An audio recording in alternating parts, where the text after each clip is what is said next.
Assalamualaikum murid-murid. Hari ini kita akan belajar masa dan waktu. Murid-murid boleh rujuk buku teks muka surat 94. Subtopik pada hari ini ialah tempoh. Tempoh mengikut unit masa. Kita tengok contoh yang pertama. Sumita dan bapanya menaiki bas di Tanjung Malim, Perak pada jam 9.30.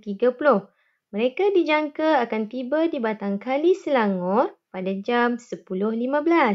Berapa lamakah masa perjalanan mereka? Okey, daripada sini kita dapat maklumat dia bertolak pada jam 9.30.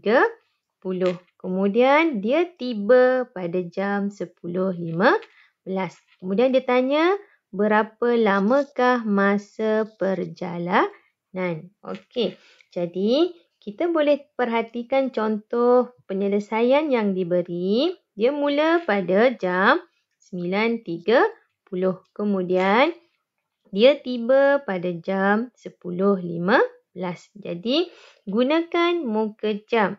Masa tiba ialah masa tamat. Okey. Jadi, murid-murid boleh menggunakan muka jam untuk mencari tempoh masa. Jadi biasanya untuk muka jam ni untuk tempoh masa yang tak lama lah. Dalam 5 jam, 6 jam sampai 12 jam kita boleh guna muka jam. Jadi untuk yang ini kita perhatikan dia gerakkan jarum minit. Okey, 5, 5, 5, 5, 5, 5, 5, 5, 5 dan 5. Okey, jadi ada berapa jarum minit yang bergerak sebanyak? Anak panah ada berapa? Sebanyak 9. Jadi 9 darab 5 sama dengan 45 minit. Okey, yang tu cara yang pertama. Jadi siapa yang tak suka dengan cara guna anak panah pada muka jam, kita boleh selesaikan menggunakan bentuk lazim. Okey, macam mana nak cari tempoh masa? Tempoh masa, cara nak cari dalam bentuk lazim ialah masa akhir, masa tiba, tolak dengan masa bertolak. Masa apa? Masa bertolak lah. Tu kita nak cari tempoh masa. Okey, boleh faham? Jadi, untuk dalam penyelesaian yang ini, tempoh masa tiba dia pukul berapa? Pukul 10.15 kan? Jadi, kita tulis. Okey, dalam bentuk lazim, kita boleh buat dalam bentuk macam ni. Ni jam, ni minit. Kita buat dalam bentuk lazim macam ni pun boleh. Okey, waktu tiba dia 10. Jam 10, minit dia 15. Okey, waktu bertolak dia, masa dia bertolak adalah 9.30. Okey, kita boleh selesaikan dalam bentuk lazim macam ni. Okey. Untuk selesaikan macam ni, murid-murid kena ingatlah masa dengan masa, jam dengan jam. Okey, kita tengok. 15. Boleh tak nak tolak dengan 30? 15 minit tolak 30 minit. 30 minit kan? Tak cukup. Jadi, kita kena pinjam sebelah. Bila pinjam sebelah, murid-murid kena ingat, unit dia adalah tak sama. Sebelah kanan masa, ni adalah dalam bentuk minit. Sebelah sana adalah dalam bentuk jam. Jadi, setiap kali kita pinjam 1 je. 10 pinjam 1 tinggal 9. Setiap kali kita pinjam bukan bertambah sebanyak 10. Sebab apa? Hubungan masa jam dengan minit adalah 60. Jadi kat sini 1 jam, kita dah tahu kan? 1 jam bersamaan 60 minit. Jadi kita pinjam 1 jam. Rumah minit ni akan bertambah sebanyak 60. Jadi dia ada nombor baru. 15 tambah 60 sama dengan 75. Jadi kita bina nombor baru dia adalah 75. Okey, barulah kita boleh selesaikan. 5 tolak sifar 5.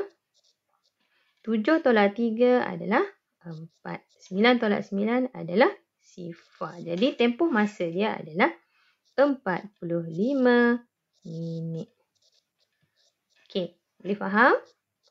Okey, kita pergi kepada contoh seterusnya yang kedua. Okey, pada Hari Kebangsaan pada tahun 2016 jatuh pada hari Rabu, minggu kelima dalam bulan Ogos. Hari Malaysia pula disambut pada hari Jumaat, minggu ketiga dalam bulan September. Berapakah tempoh dalam minggu dan hari di antara kedua-dua peristiwa ini? Okey, sebelum tadi, contoh yang pertama melibatkan minit dan juga jam. Untuk yang kedua ni melibatkan minggu dan hari. Melibatkan minggu dan hari. Okey, kita perhatikan kalender bulan Ogos 2016. Okey, mana hari kebangsaan? Okey, hari kebangsaan dia adalah 31 Ogos. Minggu yang ke-5. Macam mana nak tahu minggu? Okey, ni minggu yang pertama. Minggu kedua, minggu ketiga, minggu keempat, minggu ke-5. Sebab tu disebut minggu ke-5. Okey. Hari Malaysia pula bila? 16 September. Minggu yang keberapa ni? Minggu yang pertama, yang kedua, yang ketiga dan juga yang keempat. Yang keempat ke yang ketiga? Oh, yang ketiga. Cikgu silap sikit. Okey, yang ketiga. Okay, yang ni bukan, ni adalah hari kan. Okey, minggu yang ketiga. Okey. Jadi, macam mana kita nak tahu tempoh masa dalam minggu dan hari? Okey. Jadi, kita mulakan 31 Ogos. Okey, 31 Ogos. Okey, kita mulakan dengan 31 Ogos.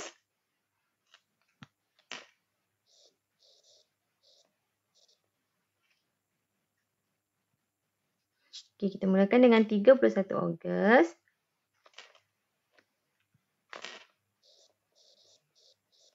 Hari Rabu sampai ni Rabu.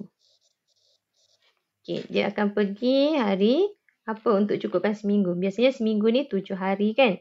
31 Ogos, dalam 7 hari dia pergi kepada tarikh 6 September. Hari Selasa. Baru cukup 1 minggu. Ini baru 1 minggu. Okey, kemudian dia teruskan 7 September hingga 13 September. Okey, ni baru 1 minggu juga. Kemudian dia teruskan lagi, dia sambung 14 September. Okey. 14, 15, 16. Okey, 16 sampai 16 September. Berapa hari? 3 hari. Yang ni adalah 3 hari. Jadi, apa jawapan dia?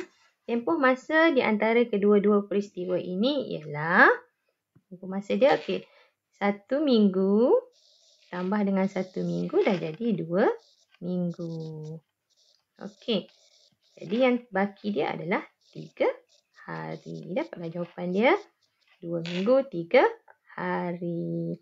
Okey, boleh faham murid-murid? Bila melibatkan minggu, kita kena ingatlah 1 minggu, 7 hari. Jadi, bila melibatkan minggu dengan hari ni, kita tengok pengiraan dia 7 hari. Okey, cukup 1 minggu. Bermula dengan tarikh yang ditunjukkan. Okey, kita pergi pada contoh yang ketiga. Puan Marlia akan berkursus dari 4 Mac 2016 hingga 5 Mei 2016. Berapa lamakah dia akan berkursus? Nyatakan tempoh itu dalam hari dan juga bulan dan hari. Okey, kalau mengikut pengiraan, kita perhatikan dia mula 7. Dia mula dengan 4 Mac. Kemudian dia berakhir dengan 5 Mei. Okay, kalau murid-murid perhatikan, 4 Mac hingga 31 Mac. Itu adalah berapa hari? Okey, 4 Mac hingga 31 Mac. Macam mana nak tahu bilangan hari dia? Okey, untuk tahu bilangan hari dia, murid-murid kena apa? Nak buat penolakan boleh, nak kira satu persatu pun boleh. Kalau nak senang, kita buat penolakan. Tapi kena ingat, bila kita buat penolakan hari, kita kena tambah 1. Sebab apa? 4 ni pun dikira 1 hari. Bila kita tolak, dia dah tolak sekali dengan 4. Jadi untuk penolakan hari, kena ingatlah 31 Kita tolak dengan 4. Okey, kita tolak. Macam biasa, pinjam sebelah. Sebelah tolak 4. Berapa? 7 kan? Okey, jawapan dia 27 hari. Tapi tak termasuk 4 Mac. Jadi untuk termasukkan 4 Mac, kita tambah 1. Jadi tempoh dia adalah 28 hari. Okey, boleh faham yang pertama? 28 hari. Okey, yang kedua ada bulan April. Bulan April ada 30. Jadi mula-mula kita dah ada 28 hari. Kemudian bulan April 30. Okey, untuk cari bulan Mei, kita tengok 1 hingga 5 Mei tu sebanyak 5 hari. Jadi kita jumlahkan bilangan hari yang terlibat. Okey, 8 tambah 0 tambah 5, 13. Okey. 2 tambah 3, 6. 2 tambah 1, 3. 3 tambah 3, 6. Dapatlah tempoh masa dia adalah selama 63 hari. Okey, boleh nampak tak? Tapi kena ingatlah, bila kita buat penolakan hari, kita kena tambah 1. Supaya hari yang pertama yang kita kira tu termasuk sekali dalam pengiraan tempoh masa dalam hari. Okey, boleh faham yang A? Okey, untuk yang B. Okey, untuk yang B, dia tanya bulan dan juga hari kan? Okey, jadi mesti kena tahu berapa bulan, berapa hari. Okey, kita tengok. Tempoh dalam bulan dan hari. Okey, kita mulakan dengan 4 Mac lah. 4 Mac. Okey, hingga berapa? Dia kena kurang sehari daripada untuk bulan seterusnya. Tak boleh ambil 4 Mac hingga 4 April. Tak boleh. Kita kena ambil 4 Mac hingga 3 April. Sebab apa? Biasanya bulan ni mengikut bulan yang dikira sebelum dia tu. Maksudnya, kalau kita ambil 4 April, dia dah lebih sehari. Sebab apa? Sebab dalam bulan Mac hanya ada 31 hari je kan? Jadi, ini bermaksud ini dah ada berapa hari? Ini dah jadi 1 bulan. Okey. Untuk bulan seterusnya, kita ambil apa? 4 April lah. 4 April hingga 3 Mei. Jadi yang ni adalah 1 bulan. Okay, yang seterusnya daripada 4 Mei hingga 5 Mei. Berapa hari?